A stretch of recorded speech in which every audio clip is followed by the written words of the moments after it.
Good evening, everyone. This is Stuart from the Mr. Taco 250 channel on YouTube. It's Wednesday night. I'm out in the shed. Wanting to show you a bowl that I'm working on. I've been working on since the first year I started turning, which was in August. I started in August of 2020. So, and I rough turned the bowl. 5 months later. It's this bowl right here. It's a sweet gum blank. It shows I rough turned this on January 17th of 2021. As you might be able to tell, it's longer than it is wide, which is what happens when wood bowl blanks shrink. This is it's about 9 inches the narrow way and a little over. You can see this edge here. Look at that, how bulged up. That was straight when I finished cutting it. What you also probably can't see is this big void right here, but there's also a lot of cracking here. I tried to fix it with CA glue and it didn't work. I don't know if the lighting's good enough, but you can kind of see the cracks there on that. This is the end grain portion. Flip it around here for you. You can see it there. I've got bad lighting here in my little shed, I'm sorry. But and then I don't know if you can see inside here, right there, maybe not, right in here. It's zoom in if you can. And there's the other side. But anyway, it's cracked all the way down into the bottom here, all over this whole side. And my plan with this bowl at this point, because I have leftover scraps of sweet gum from the same log, they're all right here. These were the pith cut. These are the edges of the pith cut. When I saved some of the pith cut that I did on the log.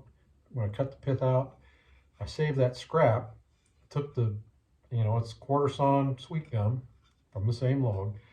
What I'm thinking of doing with my bowl that's ready to fall apart if I put it on a lathe, and the scrap wood, is do kind of a Frank Howarth sort of trick.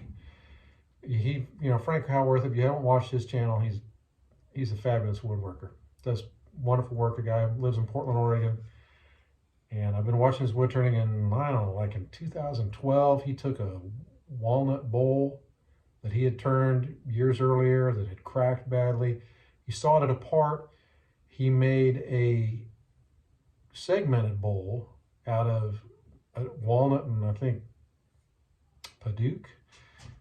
Don't quote me on that, but and he sawed this bowl apart on his bandsaw, the walnut bowl apart, sawed out the cracked parts, and glued in segmented parts from the segmented piece you made.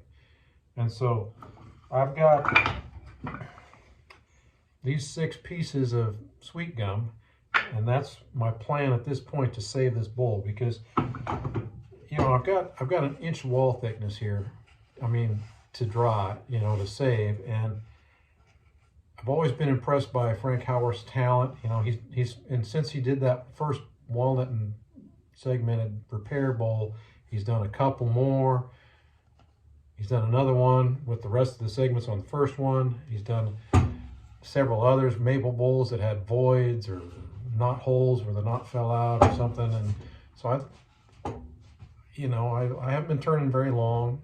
This is 2023, so it's obviously like 2.5 years. Now I've never done a segmented piece, so I think that I'm going to do this. This is going to be part 1 of this segmented bowl repair that I'm going to do for my obviously very distorted sweet gum bowl in hopes of saving it. I may not get anywhere with it. It may fail. I don't know. But wood turning is a hobby that I love. I've grown to love. Another person that I want to mention in my video is the Papa 1947 channel. That's Gary. He's another Oregonian. I've been watching his videos for several years as well. Super talented turner. I think he's retired. He looks like he's retired age.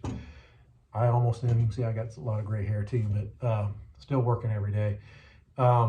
Gary, I made a comment in one of my videos that I made a while back that Gary actually subscribed to this little heating channel I have. He said I told him I had something that would be interesting to him possibly, and he does a lot of segmented stuff, does beautiful segmented stuff, beautiful.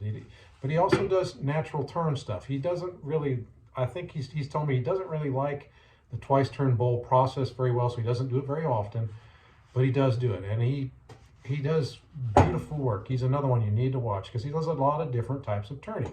He doesn't all do the same thing.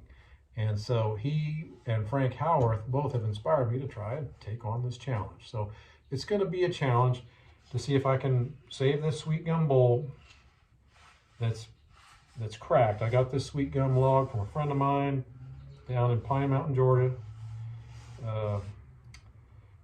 And hopefully I can cut out this damaged stuff here, and I'm going to try and do segmenting for the first time in the process. And I even went online and looked up the length of my segments and stuff to figure out what I need. I don't know what I'm doing, but I'm going to give it a try, and if it fails, I'll just roast some hot dogs with this thing. But hopefully it won't. Hopefully it'll turn out to look like something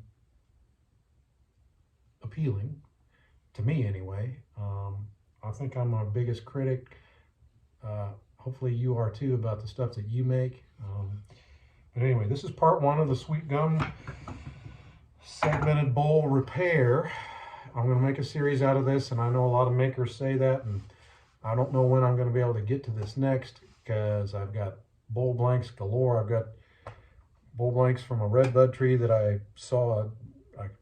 I partially processed the wood, cut them round on my little wind bandsaw you see in the background there. I painted the ends with house paint to seal them up, and that was a month ago. And they're just sitting on the floor here. I've got other bowls that you can't see in frame here that are waiting to be finished as well. So a lot of things to do, or that I could do. Yes, last night I spent a little time doing some Christmas trees because I like doing Christmas trees as a change. And I give them to people during the Christmas season, before Christmas, as presents, co-workers and things, just as a little decoration piece. That's a good way to burn up your scraps too. So anyway, but I digress. So stay tuned if you want to see how this goes. I'm not going to do any turning on this tonight, but I just kind of wanted to do an intro as a part one and see if we can put these with this to make something that looks nice. Thanks for watching.